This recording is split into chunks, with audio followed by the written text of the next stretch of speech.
నమస్తే, welcome to Telugu రాజ్యం. ఈరోజు మనతో పాటు ఉన్నారు సీనియర్ అనలిస్ట్ అలానే సోషల్ యాక్టివిస్ట్ కృష్ణకుమారి గారు. వారితో మాట్లాడదాం. మేడం నమస్తే. నమస్తే మేడం, తెలంగాణలో జర్నలిస్టులు చాలా మంది ఉన్నారు, అప్కమింగ్ జర్నలిస్టులు. వాళ్ళల్లో రీసెంట్ టైమ్స్లో కొంత ప్రభుత్వాన్ని ఎక్కువగా ప్రశ్నిస్తున్న ఒక లేడీ, ఒక అమ్మాయి శ్రీనిధి విప్లవశ్రీ. రీసెంట్గా కాక్రోచ్ జనతా పార్టీ చేపట్టిన ఒక నిరసన కార్యక్రమానికి వెళ్ళింది, అక్కడ బైట్స్ తీసుకుంది. ఈ సందర్భంగా కొంత రైట్ వింగ్ భావజాలానికి సంబంధించిన వ్యక్తులు, ప్రో బీజేపీ ఉండే సోషల్ మీడియాలో పనిచేసే వ్యక్తులు ఆవిడ వస్త్రధారణని కొంత మార్ఫ్ చేసి కొంత ఆవిడని ట్రోల్ చేయడం అయితే జరిగింది. సో ఏమంటారు, ఎందుకు ఇంత తట్టుకోలేని ఒక తను, అంటే భరించలేని తను ఎందుకు అంటారు? ఇప్పుడు శ్రీనిధి విప్లవశ్రీ యంగ్ జర్నలిస్టు, అంటే బాగా ధైర్యంగా ఉంటుంది, దళితవాదాన్ని ముందుకు తీసుకెళ్లాలనుకుంటుంది, స్త్రీవాదాన్ని, అలాగే ఎక్కడ అన్యాయం జరిగితే ఆ అన్యాయాన్ని రిపోర్ట్ చేస్తుంది, సమాజ వంచులకి నెట్టివేయబడే వర్గాలు ఎవరైతే ఉంటారో వాళ్ళందరి హక్కుల గురించి, వాళ్ళకి జరిగే అన్యాయాల పట్ల అన్నిటి పట్ల రిపోర్ట్ చేస్తూ ఉంటుంది. నో డౌట్ మంచి జర్నలిస్టు. అయితే ఈమె మరి అన్నిటిని నిలదీస్తుందని చెప్పాను కదా, ఈ నిలదీసే ప్రాసెస్లో బండి భగీరథ కేసు గురించి కూడా ఇంటర్వ్యూ చేసింది. ఓకే, ఎవరిని చేసింది మేడం? అందరినీ చేసింది, చాలా మంది, నన్ను కూడా చేసింది ఆ విషయం మీద. దాదాపు 1 hour ఇంటర్వ్యూ చేసింది, చాలా బాగా వెళ్ళింది, చాలా మంచి క్వశ్చన్స్ వేసింది, ఇంటర్వ్యూ జరిగింది. ఇట్లా ఇంటర్వ్యూలు చేస్తూ ఉంది తను. అయితే అప్పుడు తనని బాగా ట్రోల్ చేశారు. తన రంగు గురించి, తన రూపం గురించి, తన దీని గురించి, తన క్యాస్ట్ గురించి, అన్ని రకాలుగా ట్రోల్ చేశారు. ట్రోల్ చేస్తే అప్పుడు చేసింది కూడా ఎవరు మరి, ఆయన ఏ పార్టీకి ప్రాతినిధ్యం వహిస్తున్నాయనో ఆయన కొడుకే కదా బండి భగీరథ, అంటే ఇంకెవరో కాదు కదా, ఆయన తాలూకా వాళ్ళే ఇదంతా చేయటానికి కారణం ఒకటి. సరే, అది అయిపోయింది. దాని మీద ఆ అమ్మాయి ఏం చేసింది, సైబర్ క్రైమ్లో కంప్లైంట్ ఇచ్చింది, నా మీద ఇట్లా ట్రోలింగ్ చేస్తున్నారు, బూతులు పెడుతున్నారు అని చెప్పి. ఇంకా ఆ తర్వాత అది అయిపోయిన తర్వాత ఇప్పుడు మొన్న cockroach party last Sunday Indira park దగ్గర వాళ్ళు నిరసన కార్యక్రమం చేపడితే అక్కడికి వెళ్ళి తను పబ్లిక్ బైట్స్ తీసుకుంది. ఈ పబ్లిక్ బైట్స్ తీసుకునే ప్రాసెస్లో తను ఇంకో అమ్మాయి ఇద్దరు నుంచొని ఉన్నారు, వేరే ఇంకొక మహిళ దగ్గర తీసుకుంటుంది, తను బయట తీసుకుంటుంది. ఆ ఫోటోని తన డ్రెస్ని మార్చేసేసి కలర్ మార్చారు, అది పెద్ద విషయం కాదనుకోండి. తను ఫుల్గా వేసుకున్న డ్రెస్ని కొంత ఇబ్బందికరంగా మార్చి, అంటే తను ఎక్స్పోజింగ్ చేస్తుంది అన్న ధోరణిలో తన డ్రెస్ మార్చేసేసి ట్రోలింగ్ చేయటం మొదలెట్టారు. అది కూడా వాళ్ళే చేశారు. అప్పుడు బండి భగీరథ విషయంలో ఎవరు చేశారు, ఇప్పుడు కూడా వాళ్ళే చేశారు.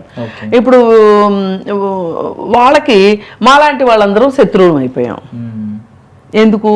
కాక్రోచ్ పార్టీ మద్దతు తెలిపాము, బండి భగీరథని శిక్షించాలన్నాము, ఈ సమాజంలో ఇంకెక్కడ ఏదైనా అత్యాచారం జరిగితే దాని గురించి మాట్లాడతాం కాబట్టి మేము కూడా వ్యతిరేకులమే.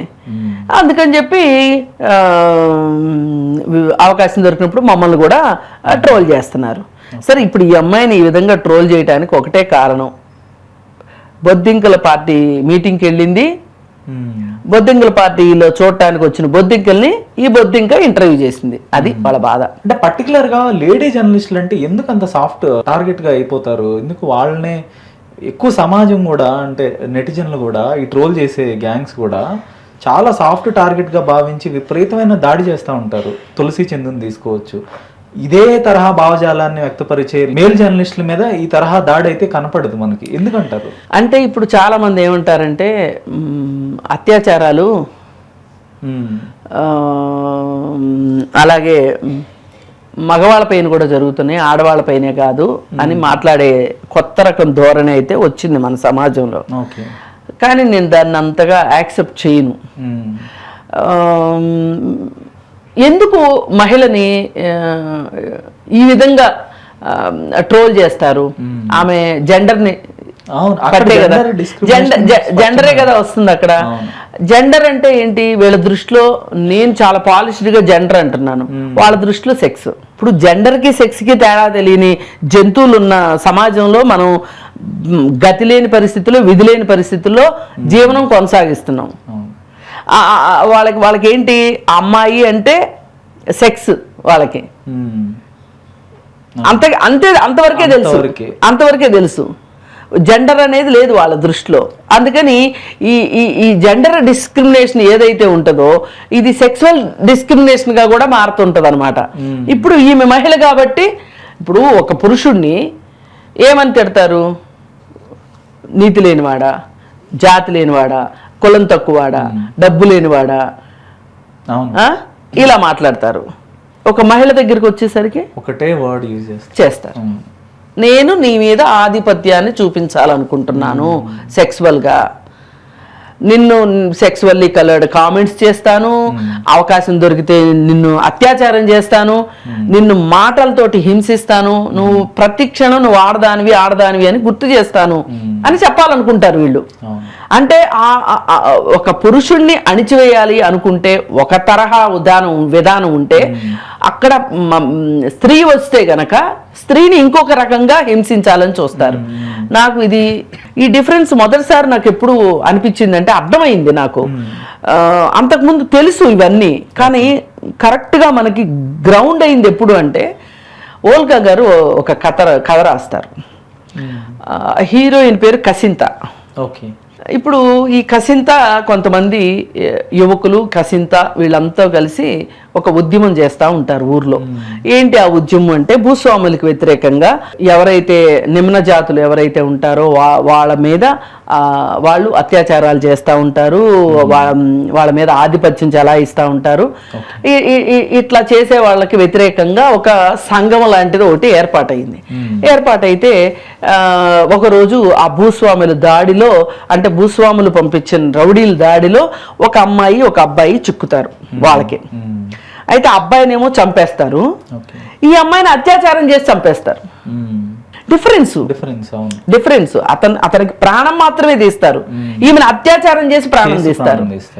ఏంటి ఆ డిఫరెన్స్ అంటే, ఇప్పుడు వాళ్ళ యొక్క పరువు మర్యాద మొత్తం అక్కడే ఉంటది, ఆ అత్యాచారం దగ్గరే ఉంటది.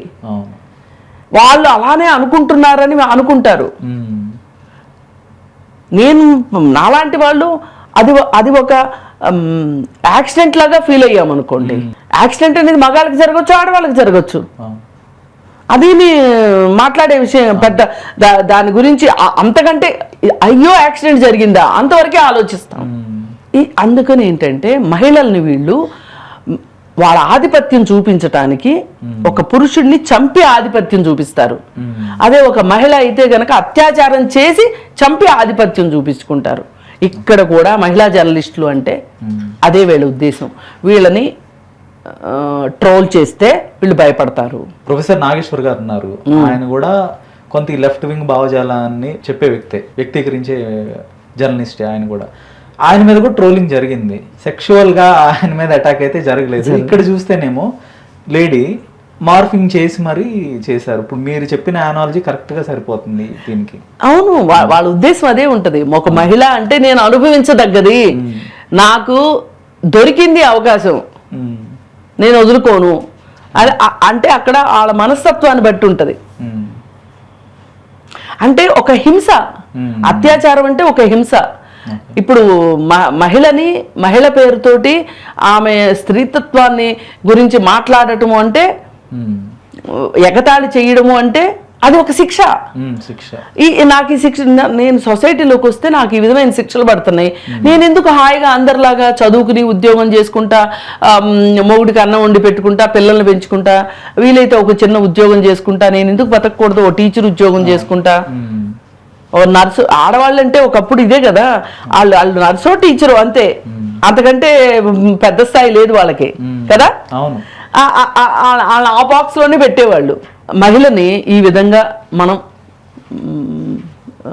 మాటలతో కానీ చేతలతో కానీ భయపెడితే, మాట్లాడితే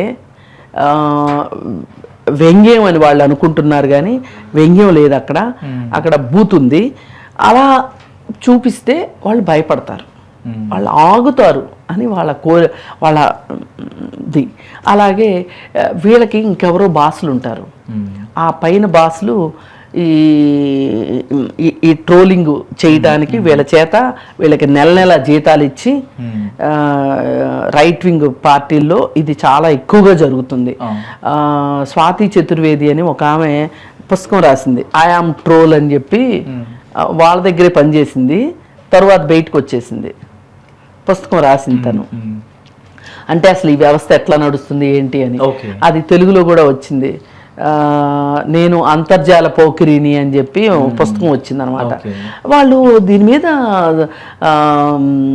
చాలా భయంకరమైన అబద్ధాలు ప్రచారం చేస్తున్నారు. అంటే ఈ ట్రోలర్స్ మైండ్ సెట్ ఎందుకండి మేడం అట్లా ఉంటుంది? అంటే ఏం లేదు, వాడి చేయటం. ఇప్పుడు ఒకటండి, కారణంగా వృత్తి ప్రవృత్తి ఏదో ఓ పాయింట్ దగ్గర కలిసిపోతాయి. ఓకే, ఇప్పుడు వృత్తి ఏంటి వాళ్ళకి? ఇప్పుడు ఈ ట్రోలర్స్ ట్రోలింగ్, తిట్టడం, దాడి చేయటం, ఆధిపత్యాన్ని చూపించుకోవటం, ఇవన్నీ వాళ్ళ వృత్తిలో భాగం.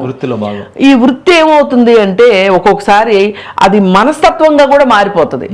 మారిపోయి అప్పుడు ఏమవుతుంది, వృత్తి ప్రవృత్తి ఒకటే అయిపోతాయి. ఇప్పుడు మాంసం అమ్మేవాడు ఉన్నాడండి, వాడు కట్ చేస్తూ ఇప్పుడు నాకు ఏ మేక దొరకలేదు కట్ చేయటానికి అని అనుకున్నాడు అనుకోండి, నేను ఏమైనా సరే కట్ చేయాల్సిందే అంటే రోడ్డు మీద వెళ్ళే మనిషి కూడా నరుకుతాడు.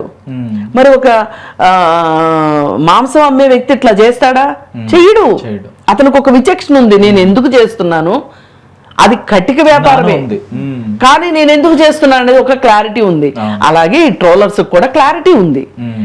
వాళ్ళు ఎందుకు చేస్తున్నారు, వాళ్ళు ఒక ఉద్యోగంలాగా చేస్తున్నారు దాన్ని. ఈ ఉద్యోగంలాగా చేసేటప్పుడు వాళ్ళకి ఇంకా ఉచ్చం నీచం ఏముంటది? ఇలా నువ్వు ఎంత సాడిస్టిక్ గా మెసేజ్ పెడితే నీకు అంత రివార్డులు ఉంటాయి. పిలుస్తారు వాళ్ళని, అరే ఎంత మంచిది పెట్టాడు అంటే. ఇలాంటి ట్రోల్స్ కి, ఇలాంటి పోస్టులకి, హేళన చేసే పోస్టులు కూడా విపరీతమైన కామెంట్స్, లైక్స్ వస్తూ ఉంటాయి. అంటే ప్రజలు కూడా, నెటిజన్లు కూడా అవగాహన లేక కాదు, ప్రతి మనిషి మనస్తత్వంలోనూ ఒక వెకిలితనం ఉంటది. మీలో ఉండొచ్చు, నాలో ఉండొచ్చు, కానీ ఒక ఇండీసెంట్ ప్రపోజల్స్ ఉంటాయి మన మైండ్ లో, ఒక ఇండీసెంట్ బిహేవియర్ ఉంటది మన మైండ్ లో, రాక్షసానందం ఉంటది. అయితే అది మనం చేసే పనుల వల్ల, మనం ఆలోచించే విధానం వల్ల, మన చుట్టూ ఉన్న పరిస్థితుల వల్ల వీటిని మనం చంపేస్తా ఉంటాం. 24 గంటలు తొక్కేస్తా ఉంటాం, తొక్కి పెట్టేస్తాం. తొక్కి నారదీయడం అంటారు చూసారా, అలా పాతాళంలోకి నొక్కేస్తాం. మనం అప్పుడు ఎలా ప్రొజెక్ట్ అవుతాము? మనం చేసే మంచి పనుల వల్ల, మనం మాట్లాడే మంచి మాటల వల్ల, మన చుట్టూ ఉన్న ఒక మంచి సమాజం వల్ల మనం ఇలా కనిపిస్తాం. ఇవి ఎప్పుడైతే ఇవి తగ్గిపోవడం మొదలైందో ఇవి పైకి లేస్తాయి. ఇవి పైకి లేసినప్పుడు నాకేం కనిపిస్తుంది? నాకు ఆ మెసేజ్ చాలా బాగున్నట్టు అనిపిస్తుంది. కానీ వీళ్ళకి ఏ మాత్రం ఇంగితం ఉన్నా ఇదే మెసేజ్ నాకు జీతం ఇస్తే మటుకు నా ఇంట్లో వాళ్ళ మీద పెడతానా అనే ఇంట్లో వాళ్ళకి జరిగితే తట్టుకుంటామా? తట్టుకోగలమా? పోకిరి సినిమాలో ఒక డైలాగ్ ఉంటది, ఇదే నీ అక్కకో చెల్లికో అయితే నీకెలా ఉంటది అని. అది ఆ ప్రశ్నని చంపేస్తుంది మనుషుల్ని. ఆ చంపేసినప్పుడు ప్రశ్నే లేనప్పుడు ఏమైనా చేస్తాం. ఏ క్షణానికి ఏది కావాలనిపిస్తే అది చేసేస్తాం, ఏది నచ్చితే అది చేసేస్తాం. అక్కడ మనకి ఒక రకంగా మన బాడీలో వచ్చే రిలీజ్ అయ్యే హార్మోన్లు మనకు ఒక హైని ఇస్తాయి. అది మనకు చాలా హాయిగా అనిపిస్తుంది. అది ఎంత ప్రమాదకరం అనేది గమనించడానికి, ఎంత ప్రమాదకరం, ఎదుటి వ్యక్తికి ఎంత హాని చేస్తుంది అనేది. ఒక వ్యక్తిగా నాకొక నీచ మనస్తత్వం ఉంటే, నాకొక చట్టాన్ని గౌరవించని మనస్తత్వం ఉంటే, నా పక్క మనిషిని గౌరవించని మనస్తత్వం నాకుంటే నేను ఏమైనా చేస్తా. కానీ చేసేప్పుడు తెలియదు, ఎప్పటికో తెలుస్తుంది జ్ఞానోదయం అయ్యేసరికి. ఈలోపు మనం కొంతమందిని ప్రభావితం చేసేస్తాం, కొంతమంది ప్రభావితం చేసేస్తారు, జరగాల్సిన నష్టం జరిగిపోతుంది. చాలా చక్కగా వివరించారు మేడం, ధన్యవాదాలు. హలో, తెలుగు రాజ్యం ఛానల్ చూస్తున్నారా? సామాజిక, రాజకీయ, జీవన చిత్రణే తెలుగు రాజ్యం. అతిశయోక్తులు, అసత్యాలు ఉండవు. రాజకీయ కోణం కాదు, ప్రజా కోణమే కొలబద్ద. తెలుగు రాజ్యం వీక్షణ మీ ఉత్తమ అభిరుచికి నిదర్శనం.